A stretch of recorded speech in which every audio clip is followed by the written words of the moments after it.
매년 1월은 저와 같은 노트북 매니아들에게는 축제와 같은 기간입니다.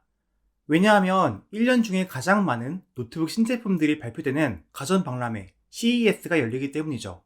CES 2023에서 발표된 수많은 노트북 관련 신기술들과 신제품을 전부 소개하는 건 불가능하기 때문에 제가 CES 2023을 보면서 개인적으로 선정한 중요한 포인트들 총 8개만 간단히 소개해 보려고 합니다. 소개 순서는 중요도순과는 무관합니다. 첫 번째로 인텔 13세대 랩터레이크 모바일 프로세서들입니다. 랩터레이크의 제조 공정은 엘더레이크와 다르지 않지만 55W TDP의 헤비급 CPU HX 라인업을 추가, 최대 24코어 32스레드라는 매우 높은 코어수의 CPU를 노트북에 박아 넣었습니다. 코어수가 늘어난 만큼 멀티코어 성능의 비약적인 향상을 기대할 수는 있겠습니다만 이 CPU가 탑재될 만한 두껍고 무거운 게이밍 노트북은 제가 상대적으로 관심이 덜한 카테고리이기 때문에 저한테 별로 와닿는 이야기는 아니었습니다. 45W 이하급의 H, 6급 CPU의 코어 구성은 엘더레이크와 다르지 않고 인텔이 제시한 자료들에서도 약 10% 내외의 성능 향상 정도만 나타났습니다. 따라서 중량급 게이밍 노트북을 제외하고는 CPU 성능은 작년과 크게 달라지지 않을 것으로 보입니다. 두 번째로 엔비디아의 4000번대 모바일 GPU입니다. 제 예상과 다르게 이번 CES에서 RTX 4090부터 4050까지 한 번에 전부 공개했는데요. 노트북 제품 출시는 2월부터니까 많은 사람들이 기다리는 4060, 4070 노트북들은 3, 4월쯤부터 한국 시장에 풀리지 않을까 싶네요.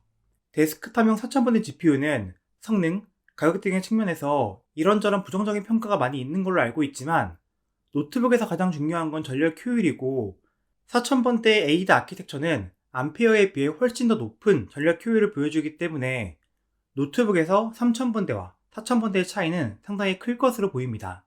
제 개인적인 주 관심사는 RTX 4060의 성능이 RTX 3070, 3070 Ti와 비교해서 어떤 모습을 보여주는지이긴 합니다. 세 번째로 AMD입니다.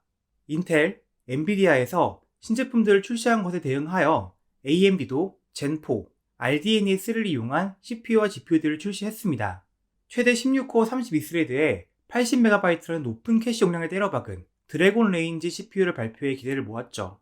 하지만 올해의 7000번대 AMD CPU는 그 어떤 때보다도 헷갈리는 네이밍을 하고 있기 때문에 주의가 필요합니다. 제일 중요한 건 CPU 넘버 4자리 중 뒤에 2개의 숫자인데요. 끝 2자리가 45 혹은 40으로 끝나는 것만 신형 젠4 아키텍처를 사용한 CPU고 35는 젠3 플러스 램브란트 리프레시, 30은 젠3 바르세로 리프레시 이런 식으로 나가니까 노트북 스펙 볼 때 정신 똑바로 차리고 봐야 합니다.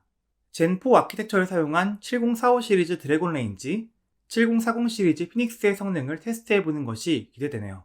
그리고 신형 RDNA3 내장 그래픽은 7040 시리즈 피닉스에만 탑재되는 것도 주의하셔야 하겠습니다. 네 번째로 에이수스가 자기들의 메인스트림 노트북 라인업 스펙에서 AMD를 대거 제외시켜버렸다는 소식입니다. 노트북 제조사들 중에서 지금까지 AMD를 가장 적극적으로 사용해오던 회사가 에이수스였던 걸 생각하면 약간 충격적이었는데요. 제피러스 G16 그리고 플로우 X16에는 이제 AMD가 아니라 인텔 CPU가 들어가고 스트릭스와 스카 게이밍 노트북의 16, 18인치 신제품에도 인텔 CPU만 사용되는 것으로 보입니다. 2022년형 제피러스 G14에는 CPU, GPU가 모두 AMD가 사용되었으나 2023년형에서는 GPU가 다시 엔비디아로 돌아왔죠. AMD 플러스 AMD의 AMD 어드밴티지 구성은 터프 A16, 한 단계 급이 낮은 노트북에만 적용되었습니다. 에이수스가 AMD 비중을 줄인 것이 제품의 경쟁력 측면의 문제인지 아니면 AMD 부품의 수급에 문제가 있어서 그런지는 저도 잘 모르겠습니다만 업계 전체적으로 봤을 때 인텔과 엔비디아의 쏠림이 일어나는 것은 좋지 않다고 생각합니다. 다섯 번째로 18인치 게이밍 노트북들이 대거 등장했다는 소식입니다. 에일리언웨어, 레이저, ROG, 프레데터 등 대표적인 게이밍 노트북 브랜드들에서 약속이라도 한 듯 죄다 신제품으로 18인치 크기의 화면 게이밍 노트북을 출시했는데요. 15.6인치 화면의 세로 길이를 늘린 게 16인치 화면인 것처럼 17.3인치 노트북 화면의 세로 길이를 늘려 16대10 비율을 만든 것이 18인치 게이밍 노트북인 것으로 보입니다. 진정한 데스크탑 대체품으로서의 노트북 폼팩터라고 할 수 있겠죠. 여섯 번째로 16대10 비율 디스플레이를 끝까지 채택하지 않고 버티던 레이저와 에일리언웨어도 신형 게이밍 노트북에 전부 16대10 비율의 화면 비율을 사용하게 되었습니다. 16대9 비율은 이제 노트북에서는 낡은 해상도라고 할 수 있겠죠. 16대10 화면 및 노트북을 써본 사람이라면 16대10이랑 16대9는 취향의 문제가 아니라 16대10이 더 우월한 비율이라는 제 주장에 공감해 줄 거라고 생각해요. 일곱 번째로 한국 노트북의 대표 주자 그램의 모델이 몇 가지로 세분화돼서 출시된다는 점입니다. 일반 그램 모델과 트위너 모델은 그대로 유지되며 여기서 추가적으로 디자인에 특화를 준 모델인 그램 스타일, 그리고 무게와 두께를 최대한 줄인 그램 울트라 슬림 모델까지 출시됩니다.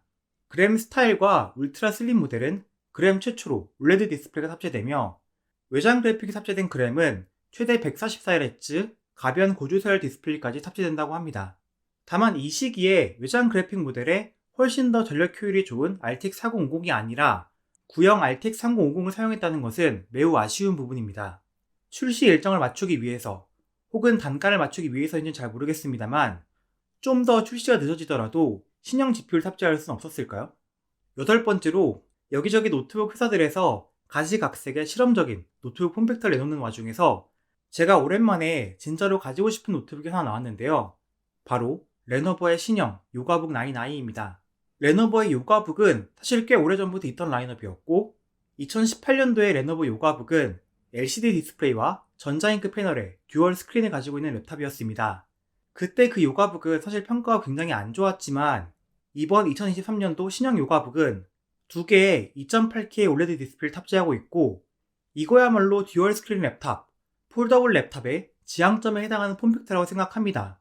13인치 듀얼 스크린 셋업을 가로, 세로 모드 어느 쪽으로든 거치할 수 있는 깔끔한 스탠드와 블루투스 키보드가 기본 구성품으로 들어있는데요. 제가 상상할 수 있는 세상에서 가장 생산적인 울트라북 셋업이라고 생각합니다. 물론 블루투스 키보드 없이 듀얼 스크린 노트북 본품만 들고 다니면 불편 점들이 생기겠지만 이 방식의 풀사이즈 듀얼 스크린이야말로 젠북 듀오 같은 반쪽짜리 듀얼 스크린보다 훨씬 더 실용적일 거라고 전 개인적으로 생각합니다. 이건 한국에 정식 출시되면 전 반드시 구매 예정인 노트북이네요. 물론 이것들 외에도 굉장히 매력적인 노트북 제품들이 많이 소개된 CES 2023이었지만 제가 가장 주목한 포인트들은 이렇게 8가지였습니다.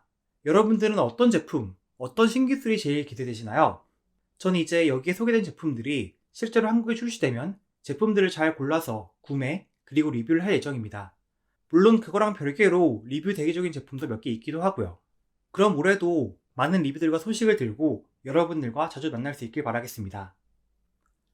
도움이 되셨길 바라며 다음에 뵐게요.